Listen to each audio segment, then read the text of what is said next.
Your great-grandfather stored electricity in his barn in 1934. No permit, no inspection, and no certification.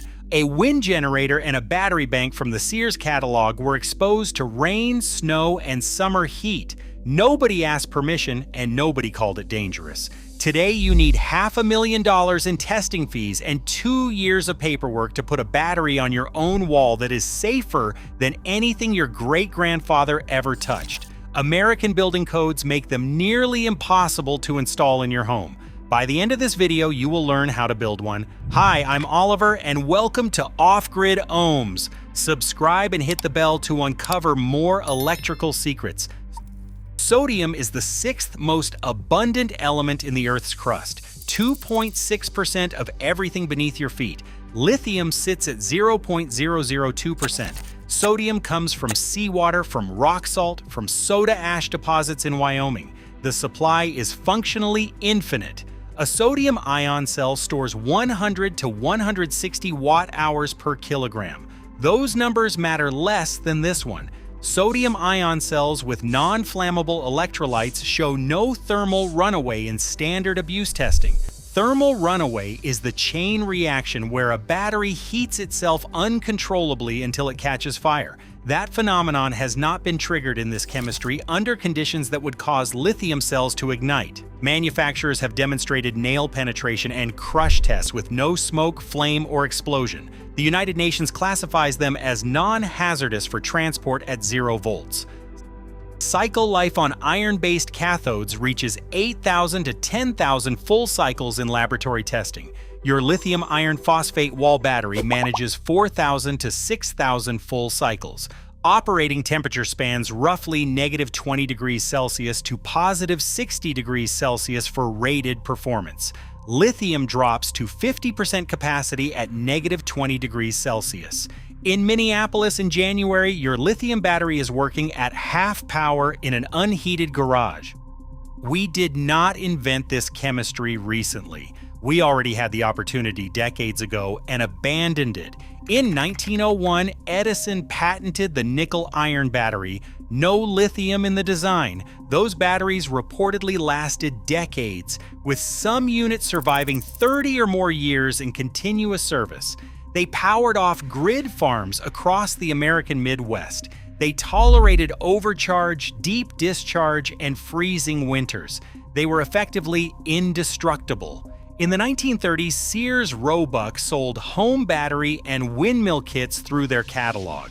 A battery bank in the barn, a wind generator on a pole, enough stored electricity to run lights and a radio. This was not experimental. It was ordinary hardware for families beyond the reach of power lines. Then in 1936, Roosevelt signed the Rural Electrification Act. The grid arrived everywhere, and everything that ran without it became unnecessary overnight. The pattern is worth remembering. It was not that the technology failed. The market was eliminated by policy. In the 1970s and the 1980s, researchers at Oxford, Exxon Laboratories, and the University of Texas at Austin pursued both sodium-ion and lithium-ion simultaneously.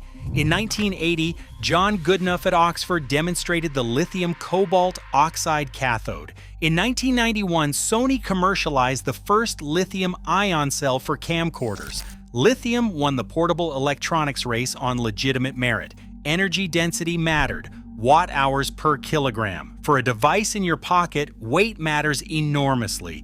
But a home battery does not ride in your pocket. It bolts to your basement wall. It never moves. For stationary storage, the metrics that matter are cost per cycle, safety, and longevity. Sodium-ion excels on all three. Through the 90s and the 2000s, sodium-ion research received a fraction of lithium's funding. The optimization choice that made sense for a Sony Walkman became the permanent assumption for a 200-pound basement battery. Once lithium manufacturing scaled for billions of phones, economies of scale made it cheapest for everything. Path dependence locked the market. Nobody revisited the question until China forced it. In July 2021, CATL announced their first-generation sodium-ion cell. CATL controls approximately 35% of global EV battery installations. Their sodium cell, delivered 160 watt-hours per kilogram and charged to 80% in 15 minutes. In 2022, Heine Technology deployed a 1 megawatt-hour sodium-ion storage station in China. By 2023, CATL began mass production. BYD followed within months. By 2025, China is building toward tens of gigawatt-hours of annual manufacturing capacity. China wrote a separate national certification standard in 2023, creating a distinct pathway for sodium-ion storage. It recognizes the lower fire risk as a design category and permits residential installation under standard electrical permits. Research institutions like the Fraunhofer Institute in Germany are evaluating sodium-ion for residential deployment. In India, Reliance Industries acquired Faradion and targets rural homes without reliable grid access. They chose sodium because it survives extreme temperatures, where lithium degrades within 2 summers. The rest of the world is moving. You look online and find sodium-ion cells for purchase. You decide to install one in your home. Then the American regulatory system becomes a wall with no door. The National Electrical Code, Article 706, requires all residential energy storage to carry a UL 9540 listing. No sodium-ion residential products carry that listing today. UL 9540A measures thermal runaway propagation between cells, that is, how fast a fire spreads from one cell to the next. Sodium-ion cells do not experience this failure mode. The test evaluates a danger essentially absent in this chemistry, but it is legally mandatory regardless. Think about what that means in practice. Imagine a fire inspector arrives at your home. You show him a battery that has been demonstrated to survive nail puncture without smoke. A battery the United Nations classifies as non-hazardous. A battery that every independent abuse test confirms cannot generate the thermal event the code was written to prevent. He looks at it and he agrees it cannot catch fire. Then he tells you to remove it because it has not passed a test designed to measure how fast a fire spreads between cells. A fire that cannot start in the first place. That is the regulatory reality. NFPA 855 mandates setback distances from combustible walls and fire suppression systems rated for lithium thermal events.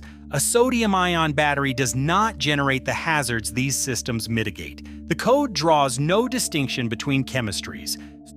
Certification costs $300,000 to $500,000 per product variant, and it takes 18 to 24 months. A manufacturer selling a $1,000 system cannot absorb that cost. The circular trap locks the door. No domestic installations means no performance data. No data means no code revision. No revision means no pathway to installation. Follow the money. The residential lithium storage segment represents over $10 billion annually. The Inflation Reduction Act, Section 45X, provides manufacturing credits for critical minerals. Lithium qualifies. Sodium is not on the list. The Department of Energy has issued tens of billions in conditional commitments heavily weighted toward lithium manufacturing. Battery and clean energy associations spend tens of millions annually on federal lobbying. Tesla alone has invested billions in lithium gigafactories. This is not necessarily a coordinated conspiracy. It is capital protecting itself through ordinary mechanisms. Path dependence, regulatory incumbency, lobbying. This is the predictable behavior of any industry facing disruption from a cheaper alternative manufactured overseas. The result is the same. The framework protects the installed base and makes entry prohibitively expensive for the challenger. But the physics works whether they approve it or not.